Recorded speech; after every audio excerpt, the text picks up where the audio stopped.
Etat Shrutva, after listening to this, Mahabhago Vasudevaha Adivismitaha, the great holy person, the great person Vasudeva, he became stunned.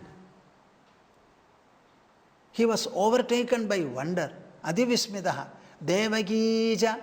Similarly, Devaki also. Cha Mahabhaga. Devaki was the most fortunate person.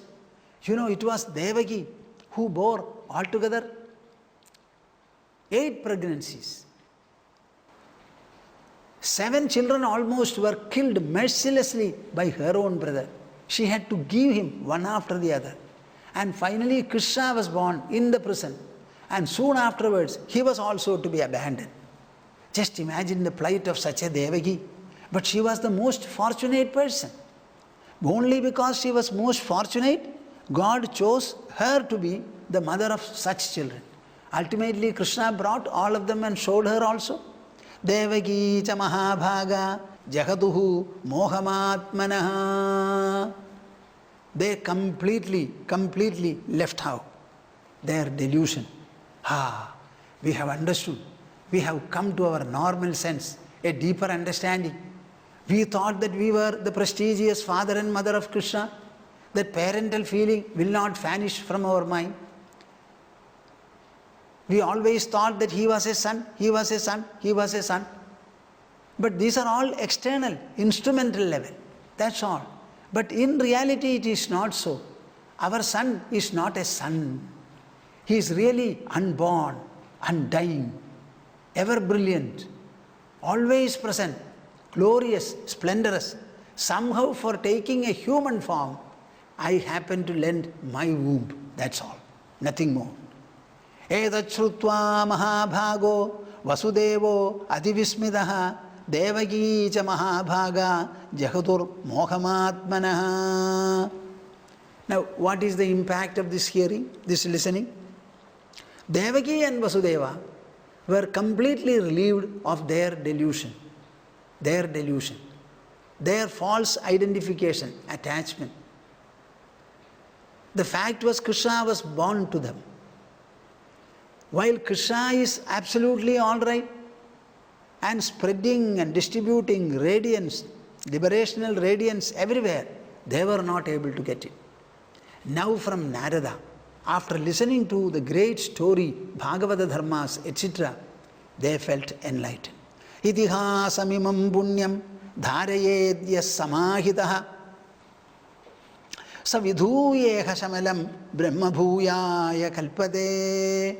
You see, this Srimad Bhagavatam is a great scholarly work. More than that, it is a spiritual exposition. What did I say? Spiritual exposition. It is exposing the spiritual magnificence of the human personality, the spiritual splendor of the human mind, the spiritual enlightenment reserved for the human intelligence. That is what it exposes. Itihasamimam punyam. This holy, most noble, this more holy, most noble itihasam, this history, spiritual history. Dharayedya samahidaha. Whoever is able to hear and assimilate and absorb this message contained in this itihasa, savidhuyeha shamalam. He will be able to wash off all his sin. Brahma bhuyaya kalpade. He will become Brahman, the supreme immortal presence. He is the one. So ultimately, though Bhagavatam, Srimad Bhagavatam is considered to be a devotional exposition, a devotional text, what is it making everyone? It makes everyone Brahma Bhuyaya Kalpade. It is anointing Brahmahood in everyone. We must realize what we are, the immortality that we have and we are. Spiritual wisdom clearly shows that every one of us has to become Brahman, our Atma we have to become. But this Atma is so impersonal and so invisible that we will not be able to get an idea of him or idea of it so easily. So in Krishna we have a personification of the Supreme Reality. And whatever you say or think about Krishna, in reality the effect will be your own spiritual becoming. Brahma bhuyaya kalpade. All this story is presented before you. It becomes very useful subject for narration. And you can also, with a lot of interest, even romantic interest, listen to Krishna's stories and excellences. And what happens? It is about Krishna. This Krishna, Srimad Bhagavatam describes as Gudham Parabrahma Lingam. He is actually a hidden personification of the Supreme Reality called Brahman. Like space, the Supreme Reality cannot be seen and interacted with. But in the case of Krishna, a lot of activities have been done. Right before the birth, the impersonal voice came and it told that Kamsa, you are going to be killed by your nephew who will be born as the 8th child to your sister. Right from then on, it's all divinity, divinity and divinity. Its glory, its splendor, its unsurpassability, unconquerability, invincibility. What all Kamsa did to save himself and to destroy Krishna, he could not. In the same manner, Parabrahman will triumph in every situation. The whole world is born of it by virtue of its own inscrutable power. Everything is condensed in, personified in Krishna. So here is a beautiful description from Bhishma Stavarajaha in Mahabharata. Egopi Krishnasya krita pranamo, Egopi Krishnasya krita pranamo, Dashashwamedhava bhridhena tulyaha. Dashashwamedhi punareti janma, Krishna pranami na punarbhavaya. What a beautiful comparison and contrast. Egopi Krishnasya krita pranamaha. Krishnasya ekaha api krita pranamaha. Suppose you are able to think of Krishna and prostrate in your mind before him. Krishna is not available before us. Like any other human being, he has also shed his body.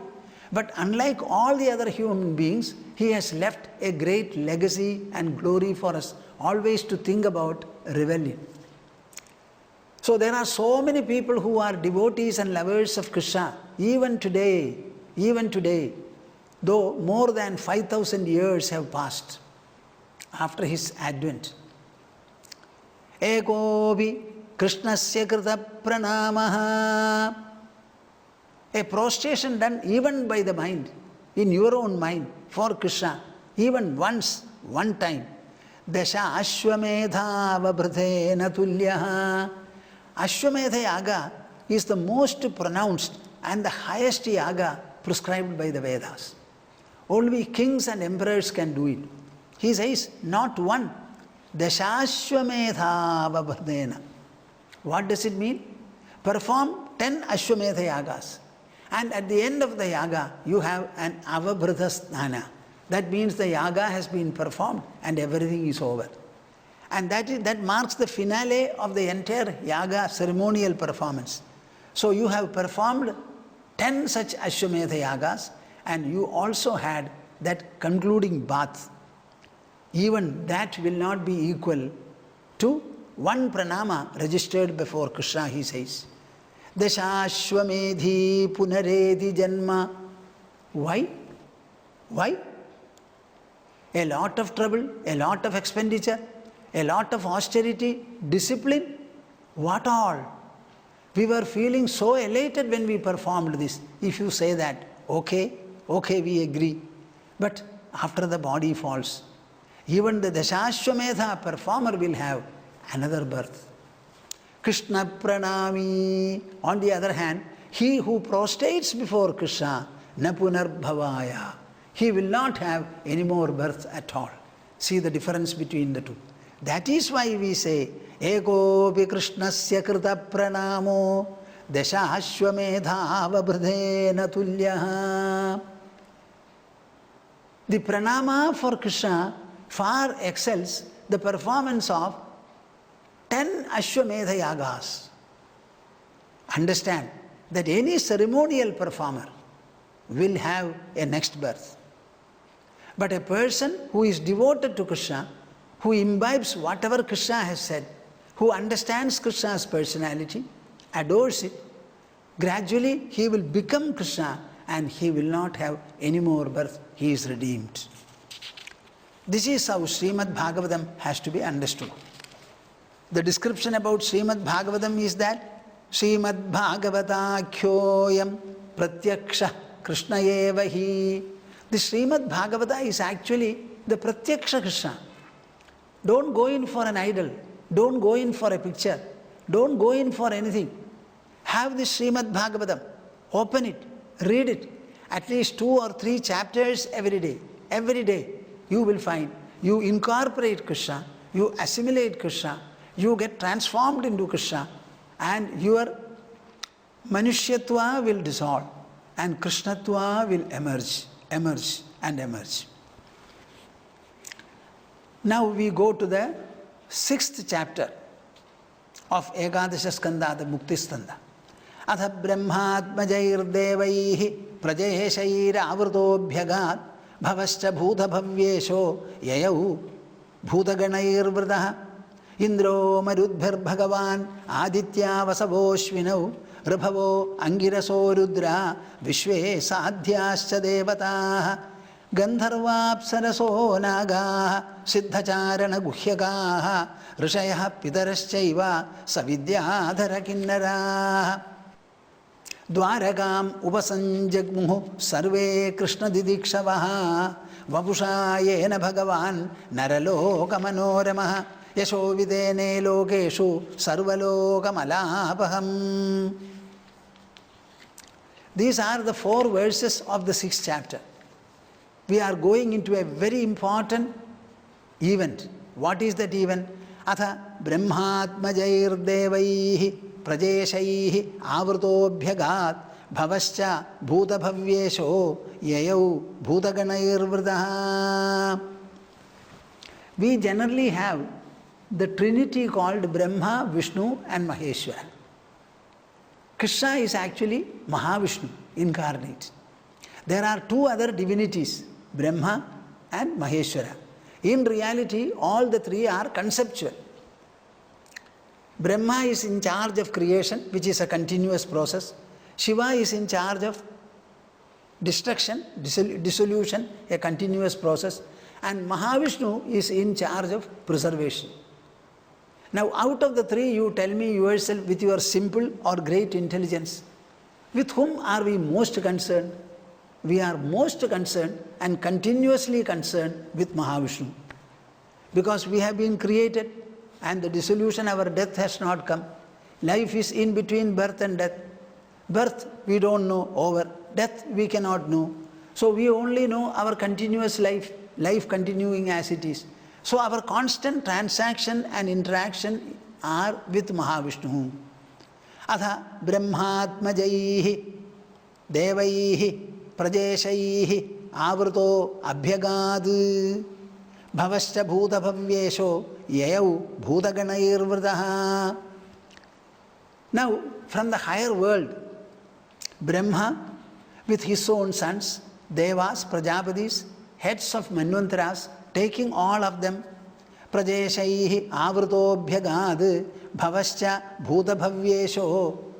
Shiva, along with Shiva, the Lord of the past and the future. Bhavascha bhuta bhavyesho yayau bhutaganair vrataha. All the bhutaganas are surrounding them, all of them together. Many people are there. Indro, Marudbhir, Bhagavan, Aditya, Vasavo, Ashvinau. These are words which are maybe familiar to some, totally unfamiliar to the others. Our Puranas and Idihasas speak about a number of beings. The beings upon the earth, they are very familiar to us. We may not have seen all the creatures and beings, but many of them are familiar. Animals are there, birds are there, reptiles are there, flies are there, small eggs and worms are there, then water animals and creatures are there. All of them we know. Now our imagination tells us that in the higher world also there are many imperceptible beings. And we have given a number of names. All of them are from our imagination. Indro Marudbhir Bhagavan. Indra, along with all the Maruts. Aditya Vasavoshvinau, along with the Adityas, Vasus, Ashwini Devas, Ribhavas, Ribhus, Angiraso, Rudraha, along with Angiras, one of the 7 rishis of the first Manvantara. Rudraha, Rudras, Vishwe Sadhyascha Devataha, Vishwe Devas, Sadhyas, Devatas, Gandharva Apsaraso Nagaha, Gandharvas, Apsaras, Nagaha, Siddha Charana Guhyakaha, Siddhas, Charanas and Guhyakas, Rishayaha, Rishis, Pitaraschaiva, the mains, the departed souls, Savidyadhara Kinnaraha, Vidyadharas and Kinnaras. All these are different types of beings available or existing in different parts of the atmosphere. Dwarakam Upasanjagmuhu. Dwarakam Upasanjagmuhu. All of them together decided to make a visit to Dwaraka. Where is this Dwaraka? A land in the sea. All these people from the high up regions surrounding the earth, they decided to come to Dwaraka. Sarve Krishna Didrikshavaha. Sarve Krishna Didrikshavaha. We are speaking of Krishna in such high terms. You should understand that even the higher beings from the heavenly regions, they also wanted to have a look at Krishna. Vapushayena Bhagavan Naraloka Manoramaha. You know what a beautiful word is this. Yena Vapusha Bhagavan Naraloka Manoramaha. Krishna's form, though dark and with the Srivatsa scar, it was very, very beautiful. One will feel like looking at him without closing the eyes for hours, days and weeks together. Vapushayena Bhagavan Naraloka Manoramaha. He is actually alluring to the mind of the entire humanity. And with such a body, he started moving about and doing a number of exploits and excellences. Yasho vitene lokeshu sarvaloka malabaham. He started spreading and disseminating, permeating everywhere, a kind of fame, glory, repute. Sarva loka malabaham.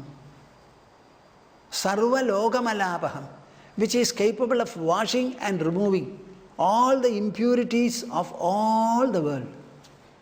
Now you imagine, do you have anything in your house to narrate?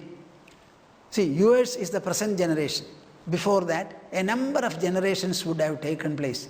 Can you quote or cite one person who has this kind of a fame or glory? No, we cannot have. How many people are there in this world who sing the glory of the grandparents or the great-grandparents? First of all, we have no time. We are not interested. We will look at the TV and look at one serial after the other. This is all what we will see. Do you have anything to say as glory and glorious in your lineage itself? What about your children?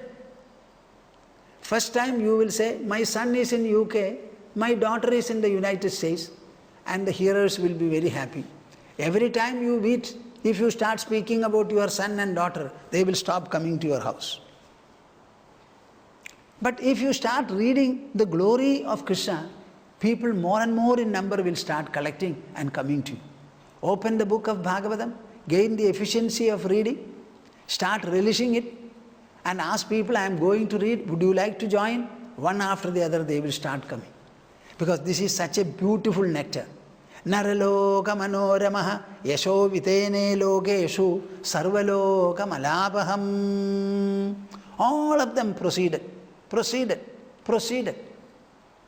to Dwaraka. Dwaraka.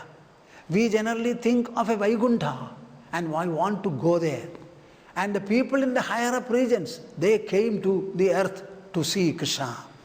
Tasyam vibhrajamanayam samardhayam mahardibhihi vyachakshata avidruptakshaha Krishnam Adbhuta Darshanam. Tasyam Vibhrajamanayam Samardhayam Mahardibhihi. Vedavyasa makes no secret of the splendor of Dwaraka. People generally consider that our country is very poor.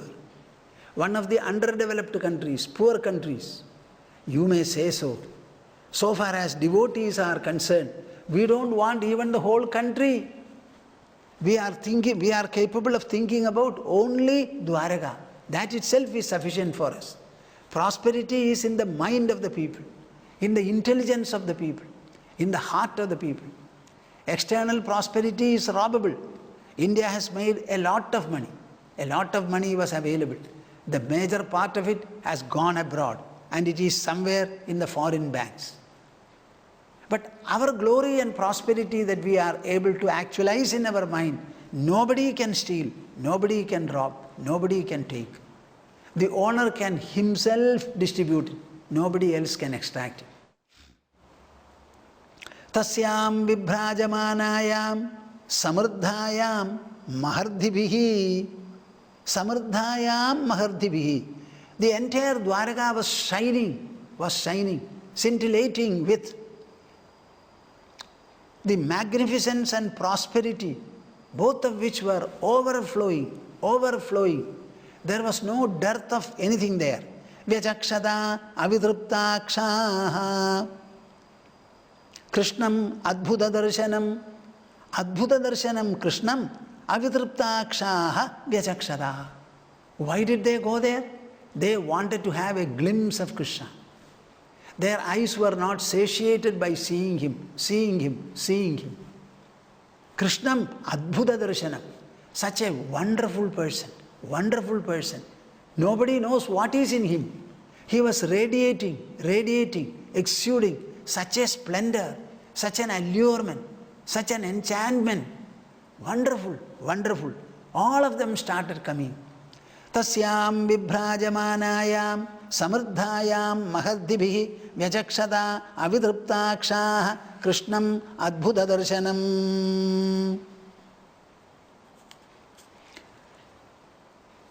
I don't know whether I should tell you about how this Dwaraka came up and what were the circumstances in which Krishna decided to suddenly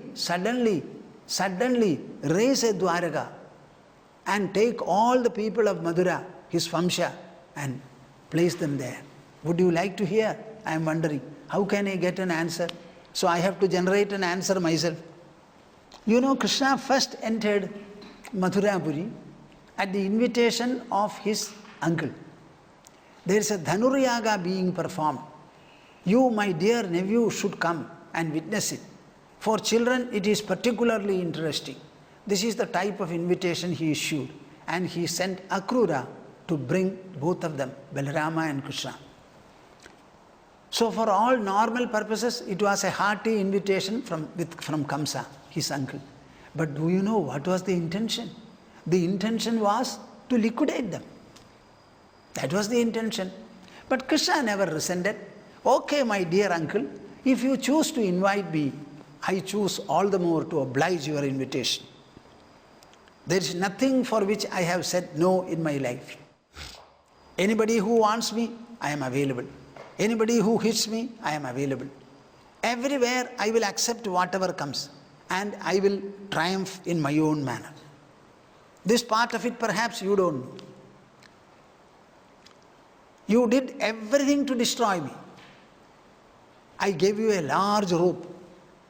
In an impersonal voice, I told you, I am going to be born as the 8th child of your sister. See whether you can save yourself. I am going to kill you and destroy you. It was an impersonal voice. When I was born, I was a tender baby. You imprisoned my parents, chained them. I don't think the world has seen such a cruelty which Kamsa has evidenced. With all that, up to now I am alive. Now you think, by inviting me for the Dhanur Yaga, I can be undone. Let us see who is going to be true and who is going to be successful. So he accepted the invitation and went there. all.